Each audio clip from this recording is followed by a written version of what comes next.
Jeff Adventures, Terry King here. Welcome to the channel. Getting ready to go on a big off-road trip to Cape York. So I thought, what better time to shoot a video on the prep work that I do on a truck, getting ready to go on a big trip. Grab yourself a cold one, sit down, and let's run through this.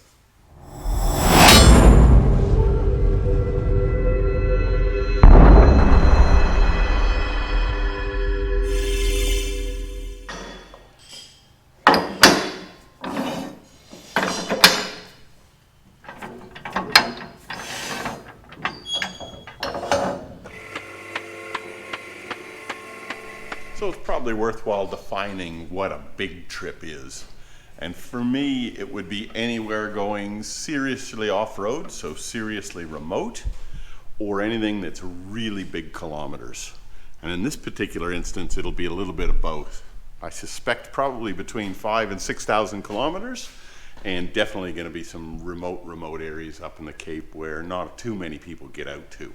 So in that instance, for me, the first thing to do is a full service. So I've got the car up on the hoist, and we'll start with changing the oil. And I've already detailed that in a video, so just check in the link down below if you want to work out how to do an oil change in 200 series.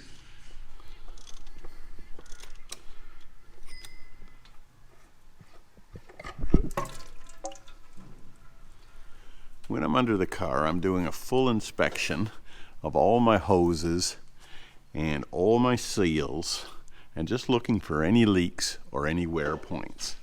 And here's an example. This line here is my water line, which runs to the back of the car, and that just goes up to my shower pump here. But if you have a look here at this water line, it's got a little bit of flop there. And if you look really closely, you can see here where my thumb is pointing, where it's actually been wearing a little bit on the chassis, and it's just a little black spot. So if I was to leave that, that'd continue to dance there, and it may actually rub through that line. So what I'll do is I'll get a little bit more of this conduit, I'll pop it around that, and I'll zip tie that down as well so that it can't wiggle.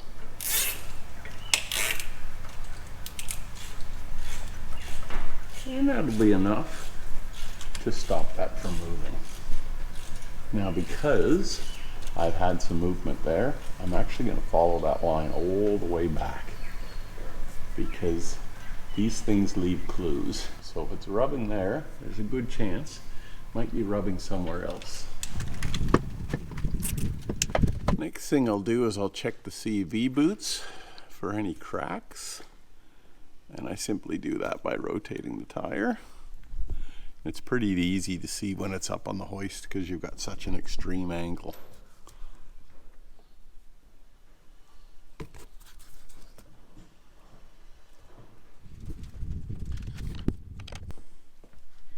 Next, I'll get a pry bar and stick it in all of the bush areas and just look to see whether the bushes are flogged out or not.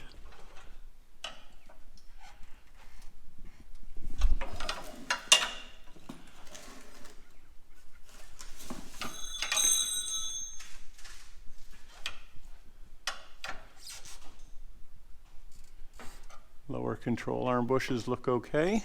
Our ball joint boots are good. There are not any tears in them. The top ball joint boots, they look all right.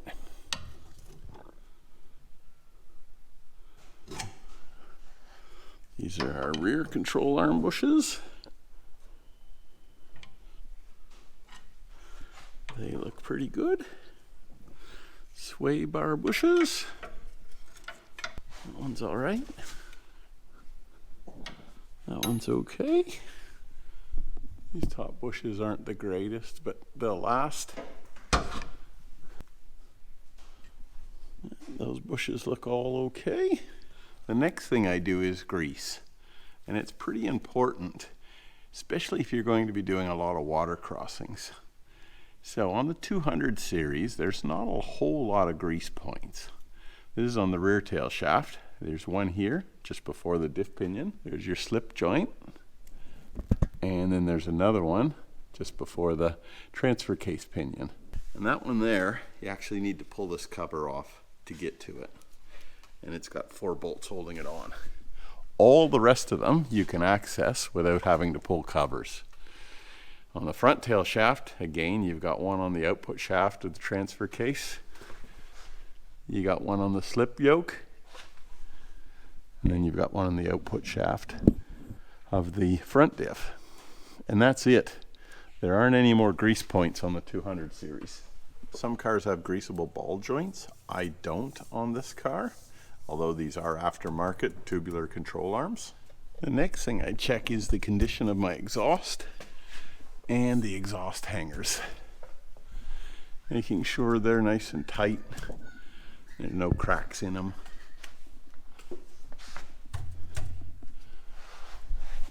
And I do that by just basically swinging on it and giving it a whack.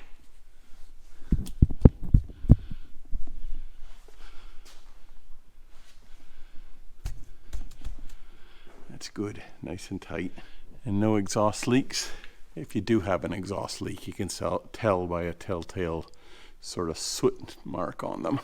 The diff fluids, front and rear, I'm not going to change. It's only got about 20,000 kilometers on mine, so that'll be fine. However, if it was a little bit more aged, I would replace it.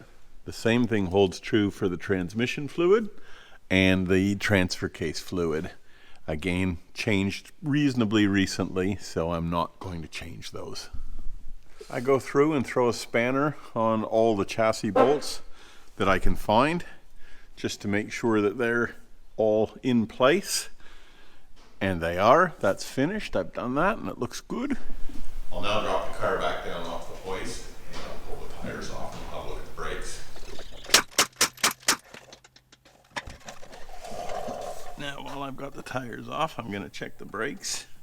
And that's how much pad I've got left on the fronts, which is enough for this trip. And I'll just check the rotor as well by running my hand over it and see how worn it is. And you know, there's a bit of wear there. There's a little bit of a lip here and a little bit of a lip down here. So when I return from this trip, I'll probably change those pads out. I think I'll probably put new discs on it. While I've got the tires off, I can check the springs and the shockeys out. Just see whether the bushes are okay. These are BP51s. They've actually got a spherical bearing as opposed to a rubber bush, but most shockeys have a rubber bush. And can also check the steering control arms. Can get a little bit of view of the engine, the side of the engine from in here as well. So if you've got any oil leaks, you'll be able to see them. And that looks pretty bloody good. Under the bonnet here, I'll replace the air filter. I've got a uni filter in there, foam filter. So I'll clean that and replace it. That there is 5,000 kilometers worth.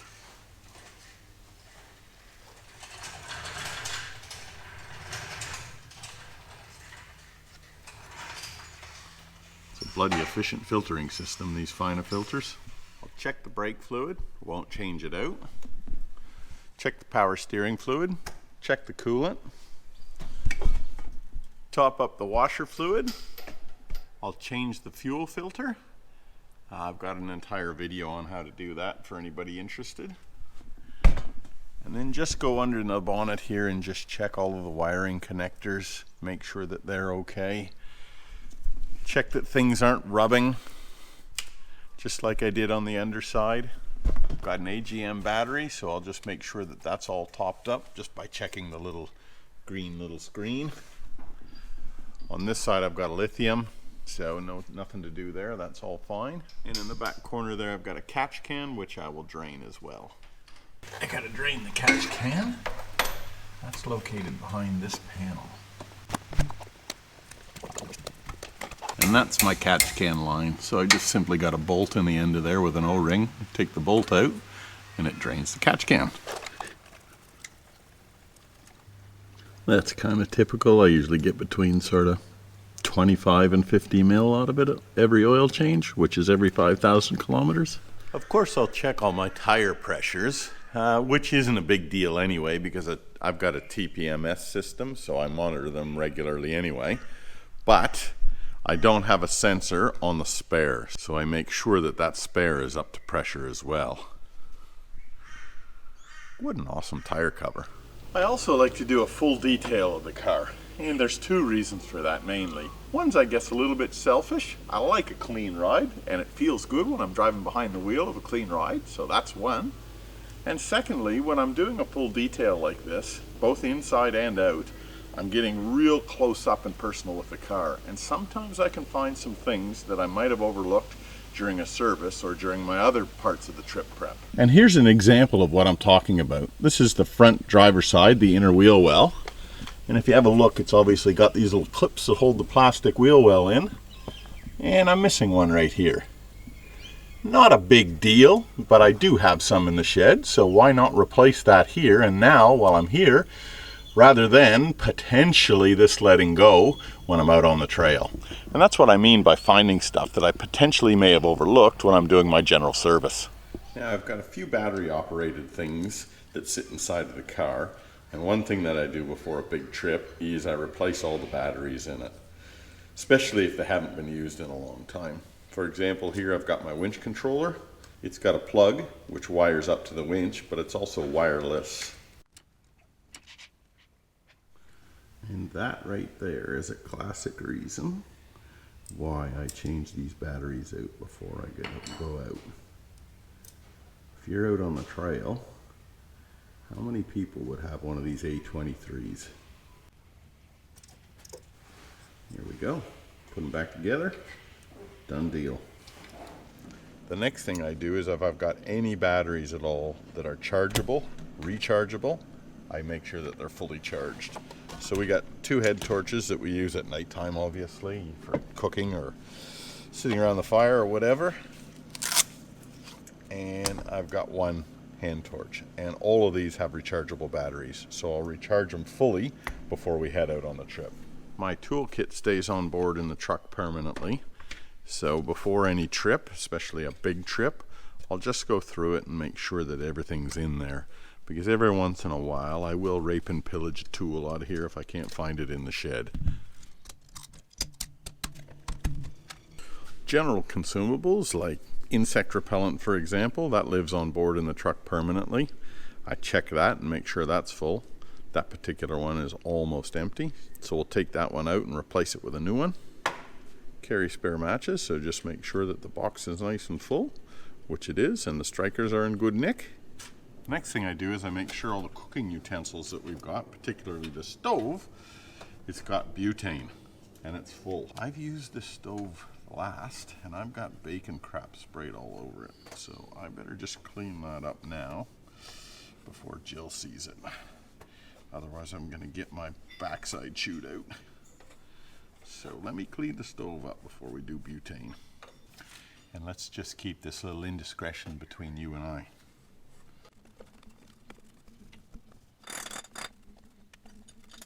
All right, here we go, all cleaned up.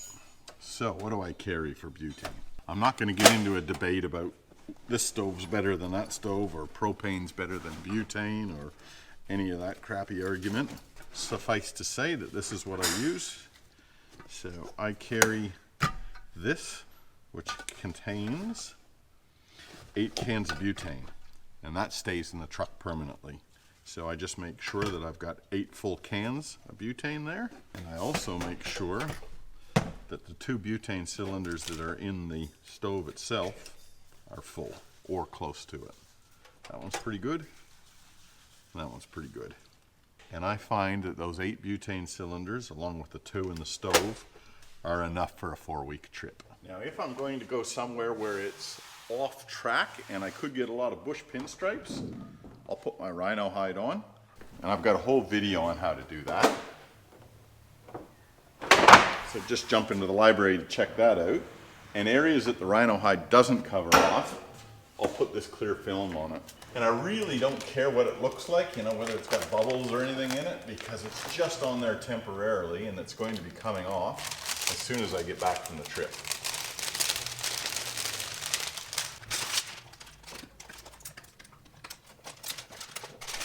Now, I won't go into packing the truck, but obviously part of your trip preparation means you've got to pack.